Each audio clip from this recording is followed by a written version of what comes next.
জমিতে অত্যধিক পরিমাণে রাসায়নিক সার ব্যবহার করার ফলে জমি এখন বিষে পরিণত হয়েছে। তাই আমরা যেই ফসলই খাই সেটাই বিষ। তাই তো আমাদের ক্যান্সার হচ্ছে এবং যখন খুশি তখন আমাদের হার্ট অ্যাটাক হচ্ছে। এর থেকে বাঁচার কোনো উপায় আছে?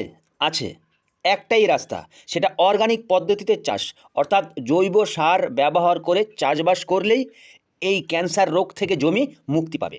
তাই 1 বিঘা জমিতে যদি 5 টন গোবর দিয়ে চাষ করা যায়, সেই জমি 3 বছরের মধ্যে ক্যান্সার থেকে মুক্ত হয়। তখন ওই জমির ফসল সবটাই সুস্থ ফসল পরিণত হয়। কিন্তু বর্তমানে এত গোবর পাওয়া খুবই মুশকিল, গরুই নেই তো গোবর আসবে কোথার থেকে? তাই ইতালি ও ভারতীয় কিছু বিজ্ঞানী গোবরের থেকে ব্যাকটেরিয়া নিয়ে 3.5 বছর গবেষণা করে এমন এক অর্গানিক পণ্য তৈরি করেছে যা 1 কেজি ব্যবহার করলে 5 টন গোবরের সমান কাজ করে। বিশ্বাস না হলে আপনারা বাড়িতে পরীক্ষা করে সমাজে এটা ছড়িয়ে দিন। আপনার এই সামাজিক কাজে আগামী প্রজন্ম সুস্থভাবে বাঁচার পথ পাবে।